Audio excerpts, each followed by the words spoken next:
Welcome to the deep dive. We're jumping straight into, well, a really fascinating and honestly, maybe a little unsettling area today. Oh, yeah. Yeah, the impact of virtual reality, VR, and the metaverse on kids. Right. It's a big one. It is. Our source material is a podcast script called VR's Lost Generation, Kids Addicted to the Metaverse. Raises some really crucial points. Hmm. I mean, get this, the source says something like 33% of US teens already own a VR headset. A third. Wow.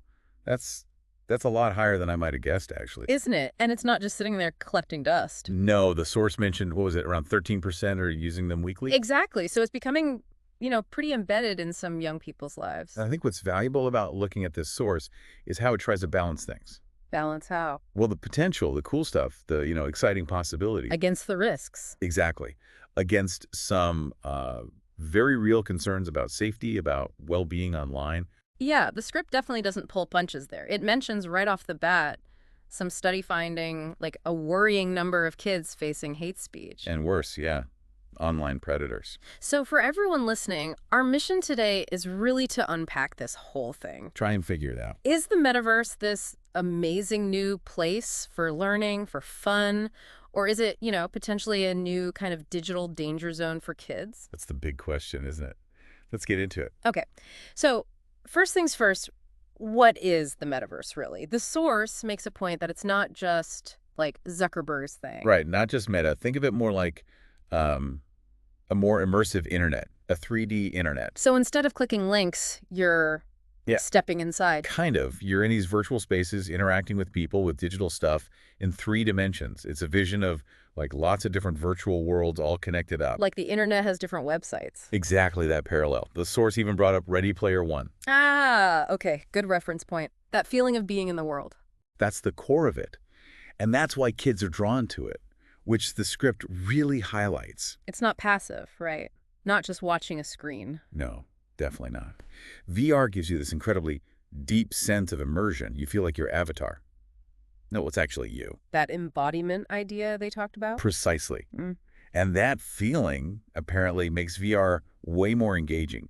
The source even said more engaging than, say, TikTok. Wow. More from TikTok. Yeah, which leads into the whole addiction discussion. Right, that was a big part. The script mentioned a study. Something about VR being significantly more addictive. Yeah, significantly. The number cited was 44% more addictive than regular video games. 44%. That's huge. That's not a small difference. No, it suggests something fundamentally different might be happening there engagement-wise.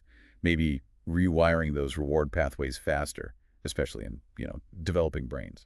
Which means parents probably need to be more than just casually aware. Definitely. More proactive about time limits, about knowing what's going on, not just, oh, they're playing a game. Okay, so the script laid out this addiction equation. What were the key parts? Escape seemed big. Escape is huge. Yeah. If a kid's having a rough time in the real world, maybe bullying, other stresses, This offers an a alternative. very compelling one. Yeah. Suddenly you're, the dragon-slaying hero the script mentioned. Yeah. You feel powerful, maybe popular, in control. I can see the appeal. And then there's that concept of spatial presence. Right, you mentioned that. The feeling of actually being there. Exactly. And because it feels so real on that level, it's apparently much harder to just switch off, to disconnect. It hooks you in deeper. Yeah. The source even talked about reports of kids showing like actual withdrawal symptoms when they can't get back into VR. Whoa, withdrawal. That's It serious. certainly sounds it. It paints a picture of a technology with a really, really strong pull. And they had that anecdote, right? The parent whose kid was skipping meals. Yeah, skipping meals to stay in VRChat, which, obviously highlights how real-world needs can get pushed aside. But it wasn't all negative, right? The script did mention good uses, too. Oh, absolutely. It's important to remember that. They talked about VR in hospitals. For distraction. Yeah, distracting kids during painful procedures, even things like surgery prep, and educational uses, too. Like the 3D anatomy lesson. Exactly. Imagine learning biology like that, actually seeing it in 3D space. So it's nuanced. So the tech itself isn't the problem, it's how it's used. And the safeguards.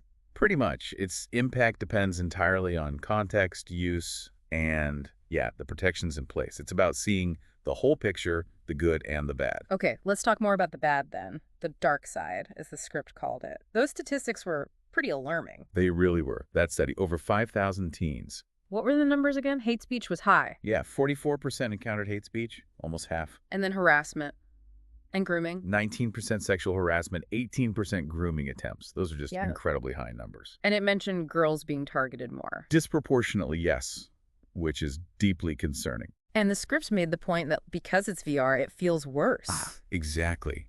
That immersive quality cuts both ways. When someone invades your virtual personal space, it doesn't just feel like text on a screen.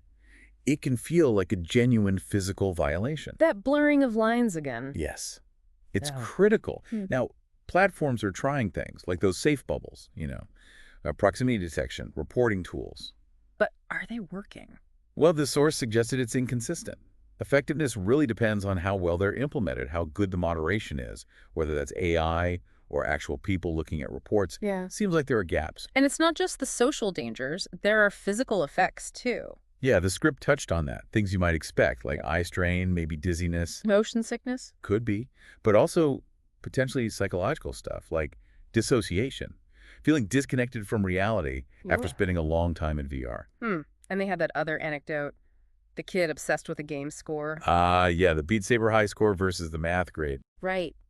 That really hits home how priorities can get skewed. Real-world stuff takes a backseat. It really does. It poses that big question about balance, doesn't it? Virtual achievements feel good, sure, but kids need to stay connected to, well, the actual world and their responsibilities in it. So getting lost in the metaverse could genuinely harm other parts of their life. That's the risk the source material really flags. Yeah. Okay. But it wasn't all bleak. The script did talk about solutions, some hopeful signs. It did, thankfully. It highlighted things like digital citizenship being taught in schools. So teaching kids how to act online safely and responsibly. Exactly. Like online etiquette and safety, but maybe tailored for these immersive spaces too, equipping them with skills. That sounds essential. It really is. Yeah. Just like we teach road safety, we need to teach digital safety. And positive uses were mentioned again, like meditation. Yeah, apps like Trip, using VR for mindfulness and well-being. It shows that tech can be harnessed for good things. What about controls for parents? Parental controls and time limits are available on some devices, but the source pointed out it's only about half of them. So, not universal yet. And the companies, are they doing anything? Meta, for example. Efforts are being made. Things like age gates, trying to keep younger kids out of adult spaces, and setting up specific safety zones are mentioned as steps companies like Meta are taking. Steps in the right direction, at least. Hopefully. But the script rightly points out that it can't just be one group solving this. Needs everyone involved. Yeah, a multi-stakeholder thing. Parents need to be involved, schools teaching digital citizenship, the platforms need to step up responsibility, and maybe even lawmakers. They mentioned Florida doing something with laws. Yeah, pushing for updates to COPA, that's the Children's Online Privacy Protection Act, specifically thinking about the kind of data collected from kids in VR. So legislative awareness is growing. Okay. So putting it all together, the takeaway seems to be VR isn't going away. Probably not. It seems likely to be a persistent technology. So the real focus has to be on finding balance. That equilibrium between exploring virtual worlds and staying grounded in the real one. Precisely. Finding ways to integrate it thoughtfully, not letting it take over.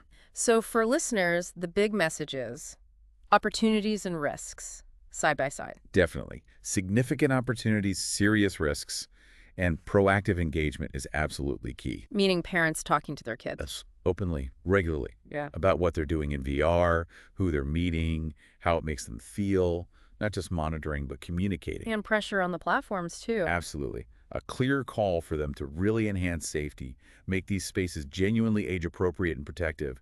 We need to hold them accountable. Makes sense. And, for any younger listeners tuning in, the message is simple too. Take breaks. Yeah. Yeah. Seriously, step away from the headset, look around. There's a whole amazing, complex, real world out here that needs experiencing too. Don't forget that. Good advice.